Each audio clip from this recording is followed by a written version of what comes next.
Assalamualaikum warahmatullahi wabarakatuh. Saudara, jumpa lagi di cerita-cerita. Hari ini yang mau datang cerita dengan saya ini, wah keren sekali. Masih muda, aktivis di sosial media untuk dakwah-dakwah Islamiyah. Dan dia ini pejuang anti pacaran. Langsung kita persilakan untuk bergabung, Ustadz Daengmat. Tepuk tangan dulu dong. Masih muda, Ustadz. Nggak ada pekerjaan lain nggak? Bagaimana? Puasa lancar? Alhamdulillah. Keterlaluan juga ada Ustadz tidak puasa. Kesibukan? Kesibukan pertama mengelola sekolah.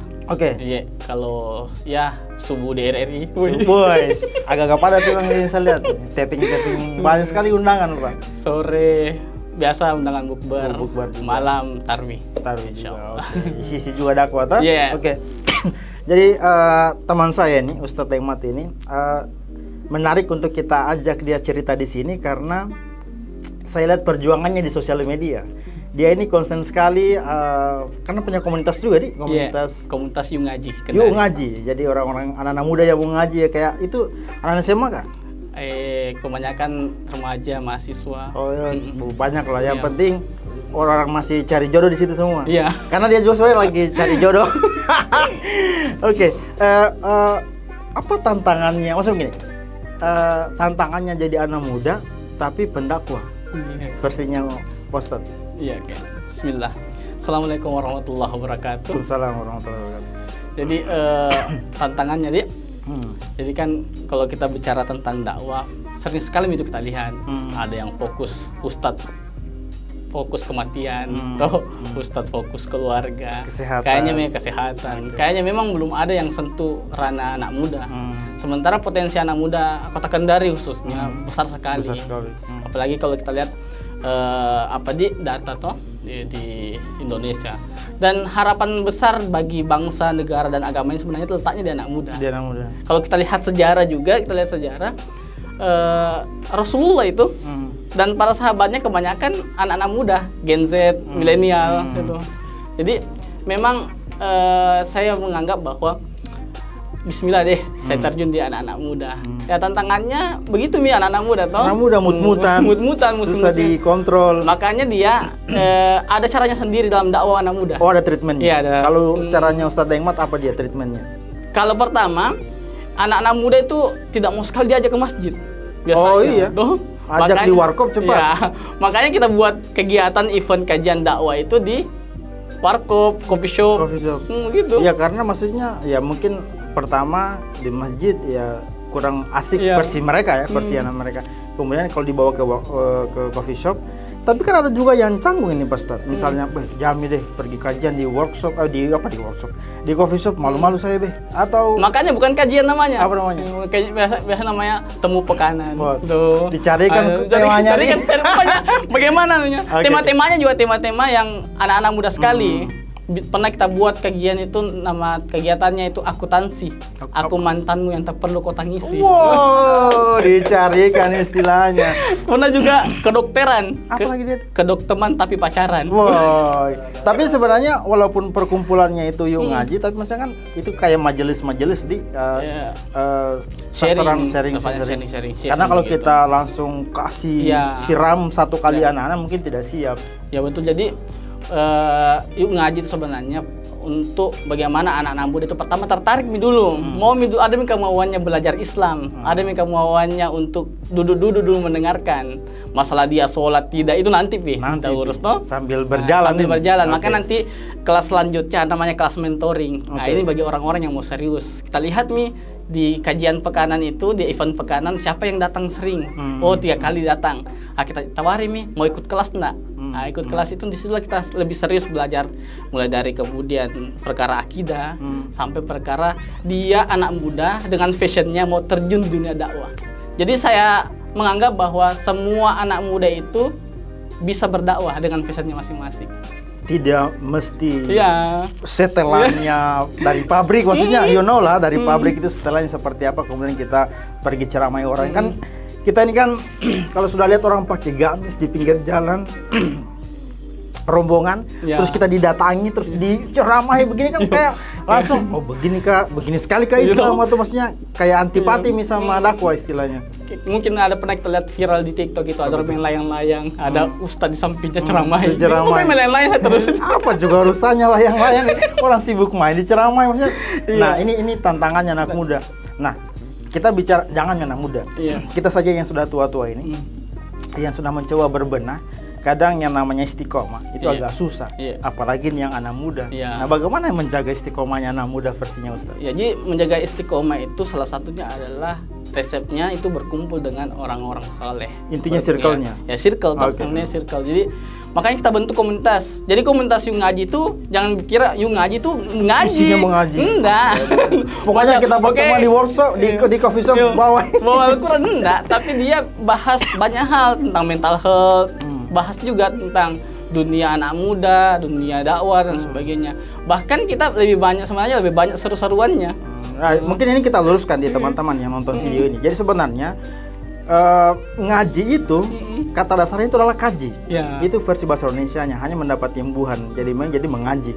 Jadi kata dasarnya adalah kaji. Nah, kaji kan banyak hal. Kita membaca itu sebenarnya bukan hanya membaca Al-Quran, tapi kita lihat juga isinya. Nah, itu definisi kajian. Kemudian kita dapat ruang majelis untuk sharing apa semuanya, dapat di situ momennya. Nah, ini kan yang susah circle nih. Oke lah, habis ketemu nih Pak Ustadz, duduk-duduk di coffee shop, cerita, diisi masalah kerohanian. Tiba di rumahnya, ketemu lagi circle-nya main slot, Pak. Kacau lagi dia, apa yang dia baca, yang dia dapatkan ilmunya di sebelah itu. Apa tantangannya pertemuan berikutnya masih mau datang kah? Biasanya tetap mau datang. Makanya kita di awal itu kita kasih namanya materi pemikat. Jadi materi-materi pemikat itu materi-materi yang bagaimana mereka anak-anak muda ini awalnya tertarik dan cinta duduk-duduk begini. Kayaknya asik juga nih. Kita duduk di warkop, minum-minum kopi, ngobrol. Apa tema yang pernah kita pakai untuk kasih tertarik mereka sampai mau datang duduk nongkrong kajian? Banyak seperti tema-tema yang saya sebutkan tadi. Pacaran? Ya, tentang cinta. Dia kan ini anti pacaran ya. Tapi dia cari jodoh sekali. Jadi masalah misalnya temanya falling in love, jadi jatuh cinta. Jadi jangan kira bahwa Islam itu mengekang cinta toh. Tidak juga. Tapi cinta yang dalam koridor toh, maksudnya enggak. Jadi kalau dalam Islam itu kan begini. Dalam Islam itu justru cinta itu ditempatkan di tempat yang tinggi. Zuyyina linnas hubbus syahawat minan nisa. Wes keluar ayatnya. Kenapa Pak? Ini yang kita butuh. Apalagi temanku ini kasih.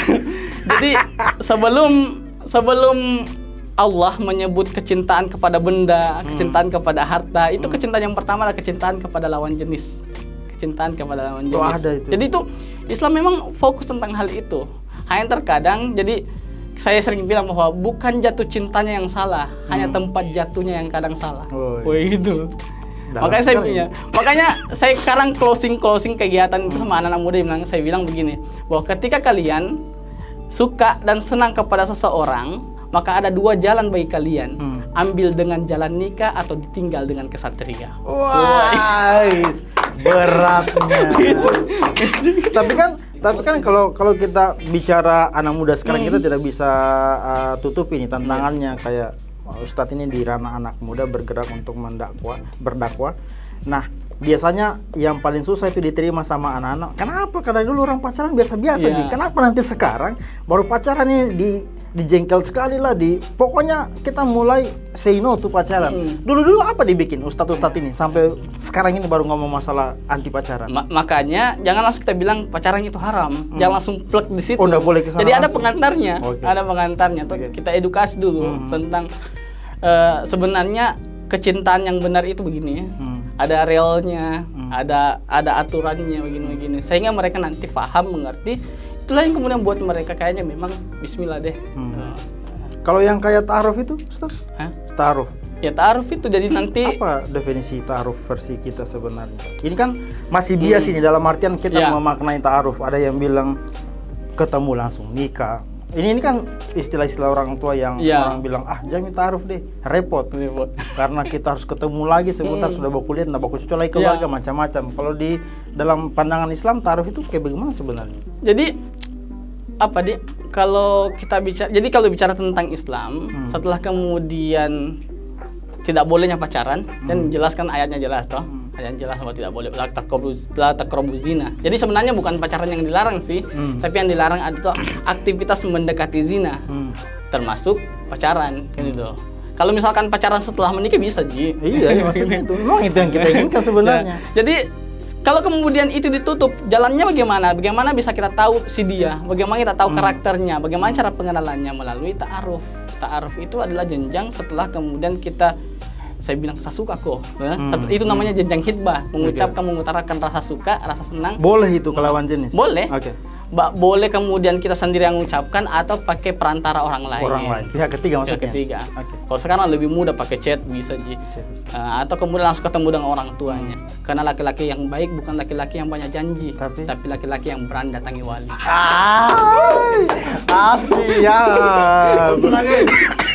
Oke, Ustaz, bulan puasa ini. Yeah. Bulan puasa kita tahu ini momentumnya anak muda sekarang.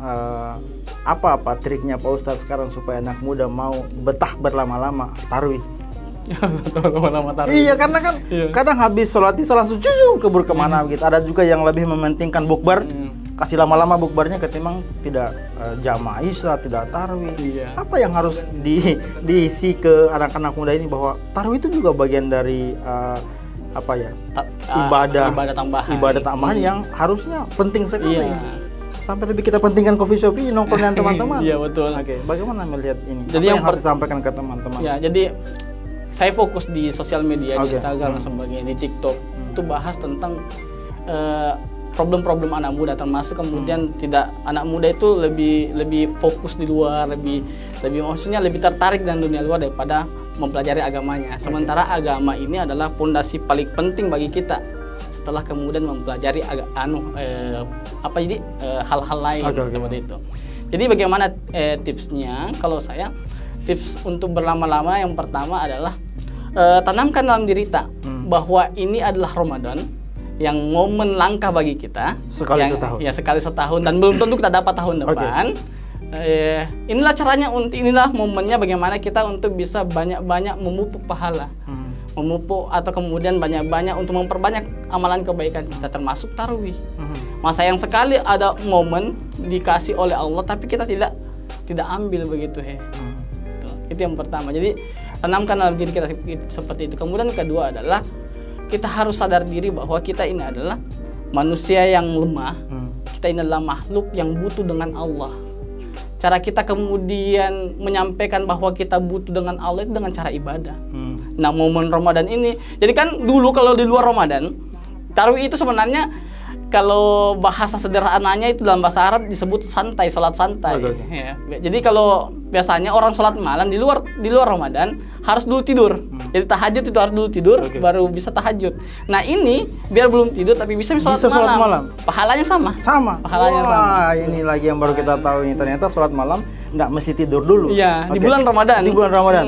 Ini mungkin bocoran juga buat teman-teman yang lagi nonton video ini bahwa di Ramadan itu ada waktu-waktu mustajab mungkin untuk berdoa supaya kita keluh kesah, minta jodoh, minta rezeki, minta apalah. Boleh di-share mungkin waktu-waktu mustajab kalau kita berdoa di bulan Ramadan, di waktu-waktu apa saja? Waktu mustajab itu yang pertama adalah di waktu jelang berbuka puasa. Jelang buka puasa? Jelang buka puasa. Biasanya itu kan kalau kita dengar RRI saya, Ali Mazi, langsung kita fokus ambil pabuka semuanya. Itu kan biasa kita, oh ini jalan kote di Jalan kote dipilih memang, Weng. Iya, pokoknya kita sibuk untuk itu, sibuk untuk pabuka. Padahal itu adalah tempat-tempat mustajab untuk berbuka puasa, berdoa. Jadi itulah saat dimana kemudian Allah membuka langitnya, menurunkan malaikatnya untuk mengaminkan doa orang-orang yang berdoa. Yang kedua adalah ketika menjelang sahur, menjelang kemudian subuh. Itu waktu untuk mustajab untuk ada yang bilang kan 2 rakaat sebelum sholat subuh itu lebih baik daripada dunia dan seisinya. Kalau dikasih Lamborghini, Pak, itu kan senang sekali. Tapi ini dunia dan seisinya. Nggak ada apa-apa itu Lamborghini. Oke, terus ada di waktu-waktu biasa selain Ramadan kan waktu mustajab itu adalah di waktu asar, hari Jumat, di waktu asar. Jumat akhir. Oh ini Masya Allah. Oke, ini hari Jumat sudah waktu akhir. bulan puasa lagi itu bagaimana ini dilipat gandakan nih? Semustajab apa di hari Jumat itu kita berdoa? Combo nih, triple kill. Hari Jumat, asar, bulan Ramadan. Lagi berpuasa juga. Lagi berpuasa lagi. Tambah lagi misalkan kameramannya sementara dizolimi. Oh, luar biasa. Oke. Zolimi itu mustajab. Oke, jadi Ramadan itu kalau boleh dibilang sih hampir semua waktu di Ramadan itu mustajab karena dari waktu setelah kita sahur sampai menjelang buka puasa itu kita bisa berdoa, ibadah, dan tidur saja dianggap ibadah. Iya. Tapi tidur yang bagaimana dulu, Ustaz?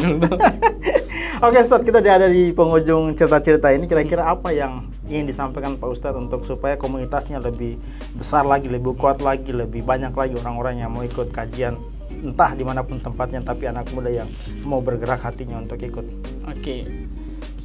Saya ingatkan sama teman-teman, khususnya anak-anak muda Kendari. Jadi belajar Islam itu tidak susah, belajar Islam itu tidak saklek.